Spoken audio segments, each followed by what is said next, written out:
Natin Hisense na 50 inch ito. Malabo lang. 50 inch. Ang problema nito, burn mode. Kasi yung may-ari niyan ay technician din. Kumbaga tanggap niya ito. Tinry niyang i-repair dahil ang problema ng board ng unit, main board. So nagpalit siya ng main board. Bumili ngayon siya ng main board. Ito yung main board na binili niya. Tapos nung sinalpak niya, ganyan lang yung display niya, nagbo-burn mode daw. Nagpapalit-palit daw ng display. Pero dito sa atin naka-white lang siya, no? So yan daw yung problema niya sa unit na ito. Yun, no? So dito white lang naman siya, hindi naman siya nag-burn mode. Pero try pa rin natin. So ito kasi ang problema ng board na to, sira na yung pinaka-IC. So nagpainit siya ng IC nito, yung hot air niya. Gumana pa daw ito, kaya lang hindi rin tumagal, nasira. O ayan, red na naman yung lumabas, oh. Yun. So tama nga siya, burn mode nga yung unit niya. So ngayon dinala sa atin dahil nakadalawang palit na siya ng board, ganun din ang lumalabas, burn mode. So binalik niya yung unang board, tapos ito pangalawang board niya, ganun din, burn mode. So tinry niyang dalhin dito sa atin. Yung may-ari kasi niyan, suki din natin sa shop natin, technician din yan. Ito yung kanyang pinakalikod ng unit. Ayan. So ito yung power supply niya. Tapos mayroon siyang tipon dito. At ito naman yung mainboard na nabili niya. So parehas naman sila ng mainboard, ano? Parehas naman yung forma, mga parts niya okay naman, same naman.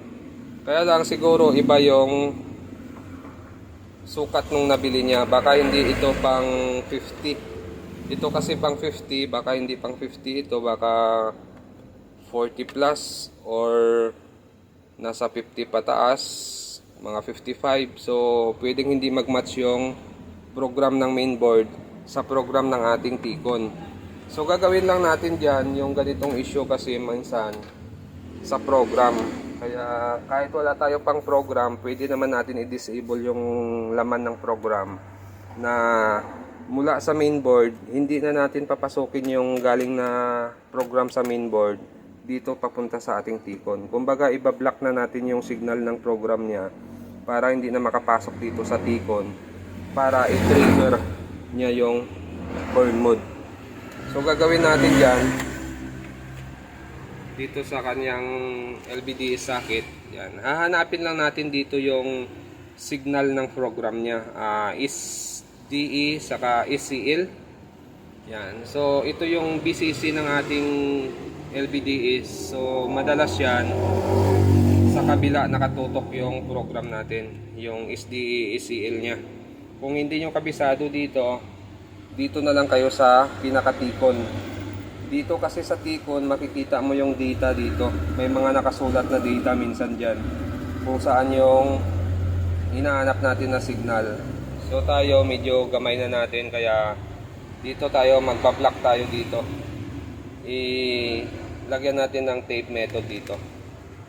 So dito naglagay tayo ng tape dito. Ayan, oh, yung tape natin. Power on lang natin. Yan. Mapping. Yan, no. Mapping siya, no. O, di ba? Pangit ng signal niya or pangit ng display niya. Mapping. So pag ganon, gagawin nyo lang dyan, magbabawas tayo ng tape kasi malamang mayroon itong LVDS select para sa mapping. Kaya natakpan natin yung signal na yon, kaya nag-trigger din yun para hindi mag-normal yung display. Kaya gagawin natin, liliitan natin yung nilagay natin ng tape. Magbabawas tayo. Yan, ganyan kasi kalapad yung tape na nilagay natin. So bawasan natin yan. So ito, nilagyan natin siya. Ilan ang nilagyan natin? 1, 2, 3, 4, 5, 6. 6 pin. So testing natin yung 6 pin kung mag-clear yung display nito. Pag nag-clear, swerte natin. Yan, no, nag-clear, ano. So ibig sabihin pasok na yung ginawa nating 6 pin na yun. Yan na yung setup natin. Okay na yung display. Position ng picture natin okay naman, hindi na kailangan sa mirror.